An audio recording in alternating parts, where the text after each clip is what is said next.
அனைவருக்கும் வணக்கம். வாழிய நலம்.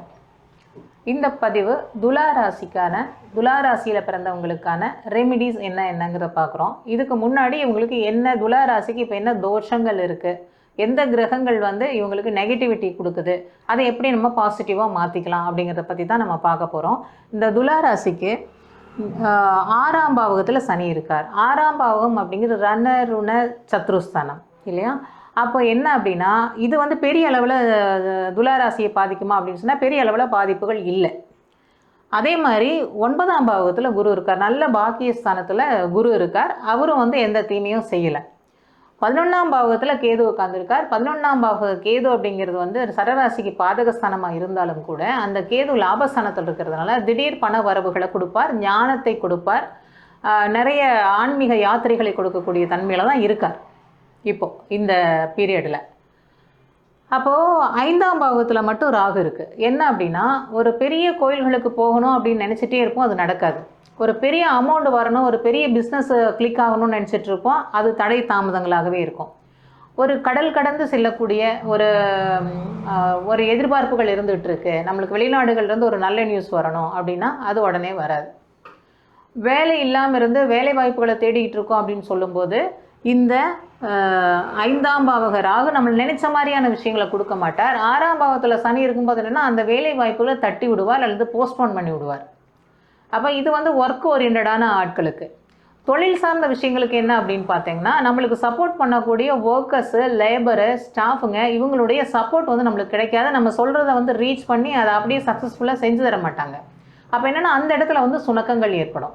இது எல்லாத்துக்கும் அப்படியான்னு கேட்டால், பொதுவாக நல்ல நிலைமையில் இருக்கக்கூடிய கிரக நிலைகள் தான் இருக்குது. பெரிய அளவில் பாதிப்புகள் துளாராசிக்கு இல்லை. ஆனாலும் ஒரு சில ஜாதக அமைப்பு படி பார்த்திங்கன்னா, எங்களுக்கு எதுவுமே நடக்க மாட்டேங்குது, இதுக்கு என்ன பண்ணலாங்க, ஏதாவது ஒரு ரெமெடி இருக்கும் இல்லைங்களா? அதாவது ஒரு விஷயம் நடக்குது அப்படின்னா அதுக்கு எதிராக ஒரு விஷயம் இருக்கும் இல்லையா? அது என்னன்னு சொல்லிக் கொடுங்க, அதை என்ன பண்ணலாம் சொல்லிக் கொடுங்க, எந்த கோயிலுக்கு போகலாம் அப்படிங்கிற மாதிரியான பரிகாரங்கள்ங்கிற வரிசையில் நாங்கள் ஏதாவது ஒன்று பண்ணினா எங்களுக்கு கொஞ்சம் நல்லது வருமா, என்ன பண்ணலாங்க அப்படிங்கிற மாதிரியான அமைப்பு இருக்குது. இங்கே 6ஆம் பாவத்தில் சனி இருக்கிறது என்னென்னா, நோயை குறிக்கக்கூடியது. இது என்னென்னா, நாள்பட்ட நோயாக இருக்கும், நம்மளுக்கு தெரியாமையாக இருக்கும், திடீர்னு பூமாகக்கூடிய அமைப்பு அப்படிங்கிறது அந்த நோயின் தன்மையில் குறிக்கக்கூடிய அமைப்பில் சனி உட்காந்துருக்கார். அப்போது இந்தந்த விஷயங்கள் எங்களை தாக்குது, எங்களுக்கு ஃபேமிலியிலையோ அல்லது மேரேஜ் லைஃப்லையோ அல்லது குழந்தைங்கனாலேயோ அல்லது கேரியரோ சரியாக அமைய மாட்டேங்குது அப்படிங்கிற இதில் எந்த இடத்துலையும் நாங்கள் உயர்ந்து போகவே முடியல அப்படின்னு சொன்னால், அது அவங்கவுங்களுடைய தனிப்பட்ட ஜாதகத்தில் இருக்கக்கூடிய நெகட்டிவிட்டி, அந்த 12 கட்டங்கள் இருக்கிற நவகிரகங்களுடைய தன்மை இருந்தாலும் கூட நம்மளுக்கு எல்லாத்துக்கும் மீறின ஒரு சக்தின்னு ஒன்று இருக்குங்க. அந்த கண்ட்ரோலுக்குள்ளே தான் நம்ம வர்றோம். எப்படி சூரியன் காலையில் உதித்து சாயங்காலம் மறையுதுங்கிற ரொட்டீனாக நடந்துக்கிட்டே இருக்கோ, அதே மாதிரி தான் இந்த பூமி சுழலில் நம்மளுக்கு மீறின ஒரு சக்தி அப்படிங்கிறத நம்மளை ஆட்டி படைச்சிக்கிட்டு தான் இருக்குது. நம்ம கர்மா, ஜோதிடம் இதை தாண்டியும் நம்மளுக்கு ஒரு நல்லது வரணும் அப்படின்னு சொன்னால் நம்மளுடைய மனம் செம்மையாகணும், நம்மளோட பிரார்த்தனைகள் கேட்கப்படணும். அப்போ அது என்ன பிரார்த்தனைகள் செஞ்சால் என்ன மாதிரி நம்மளுடைய மனத்தை செம்மைப்படுத்திக்க முடியும், நம்மளுடைய எண்ணங்களை எப்படி அழுத்தமானதாக பதிவு செய்ய முடியும், அதன் மூலமாக நம்ம எப்படி நம்ம ஜெயிக்கலாம், நம்மளை நம்ம பாதுகாத்துக்கலாம் அப்படிங்கிற விஷயங்கள் இருக்குது. அப்போ ஜோதிடம் என்பது ஒரு வழிகாட்டி இல்லைங்களா?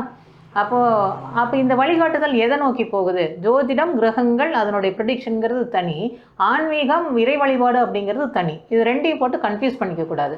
கிரகங்களை எப்போவுமே நம்ம மாற்றி அமைக்க முடியாது, ஆனால் நம்மளை நாம் மாற்றிக்கலாம். என்ன தசாபுத்திகள் நடக்குதோ அதுக்கு ஏற்ற மாதிரி நம்மளுக்கு என்ன பலன்கள் வருதோ அதுக்கேற்ற மாதிரி நம்மளை நாம் சாந்தப்படுத்திக்கலாம், நகர்ந்துக்கலாம், ஒரு செயலை செய்யாமல் இருக்கலாம், பாசிட்டிவான செயல்களை செய்யலாம். அந்த மாதிரியான விஷயங்களை எடுத்துகிட்டு போகிறது.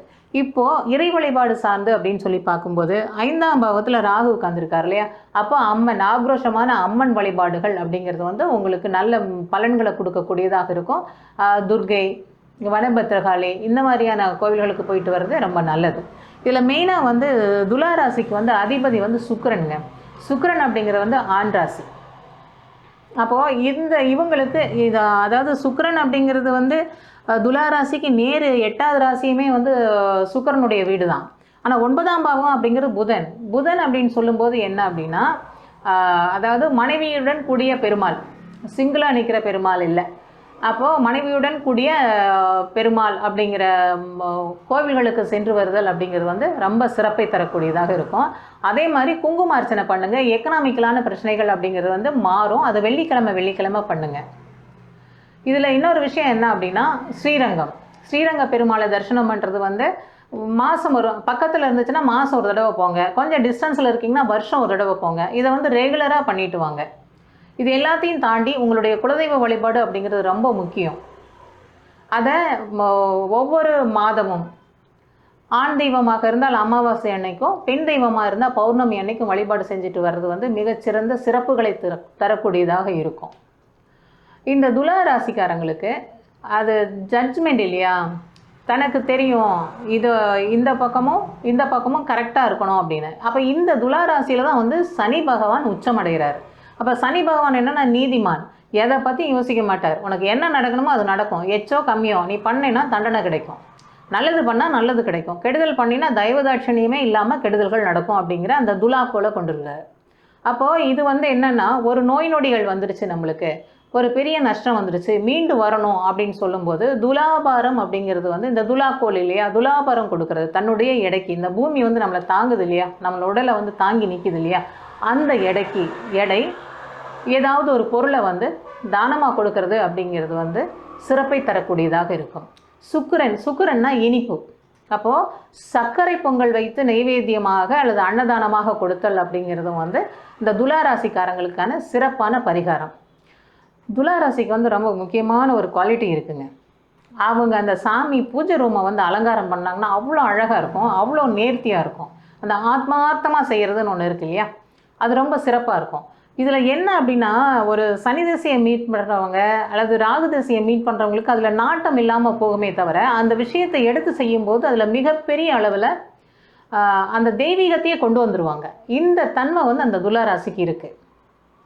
ஸோ இந்த வழிபாடுகளெல்லாம் நீங்கள் வந்து அந்த சோம்பேறித்தனம் என்னவோ நடக்கட்டும், எல்லாமே நல்லதுக்கு தான் அப்படின்னு சொல்லிட்டு சரணாகதி, எல்லாத்தையும் நீ பார்த்துக்கப்பான்னு சொல்லி அவங்க பாதத்தில் சரணடைஞ்சிட்டோம் அப்படின்னு சொன்னாவே நம்மளுக்கு நிறைய மகிழ்ச்சியான சந்தோஷமான தடைகள் எல்லாம் தவிடுபொடியாகி சிறப்பான வாழ்க்கை அமையுங்க.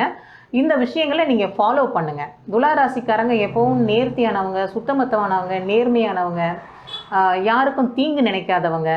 ஸோ இந்த விஷயங்களில் நீங்கள் ஃபாலோ பண்ணி உங்களுடைய கஷ்டங்கள், இந்த கிரக நிலைகளுக்கு தரக்கூடிய ஒரு சில நெகட்டிவிட்டியிலிருந்து நீங்கள் கொஞ்சம் விலகிக்கலாம். பாசிட்டிவான எனர்ஜி, நெகட்டிவ் எனர்ஜி இருக்குல்ல, பாசிட்டிவான எனர்ஜி நம்ம அதிகப்படுத்தும் போது நெகட்டிவ் வந்து அந்த இடத்துல குறையும். ஸோ இந்த பதிவு உங்களுக்கு பிடிச்சிருந்தது அப்படின்னு சொன்னால் சப்ஸ்கிரைப் பண்ணுங்கள், லைக் பண்ணுங்கள், கமெண்ட் பண்ணுங்கள். மீண்டும் அடுத்த பதிவில் சந்திக்கிறேன். நன்றி, வணக்கம்.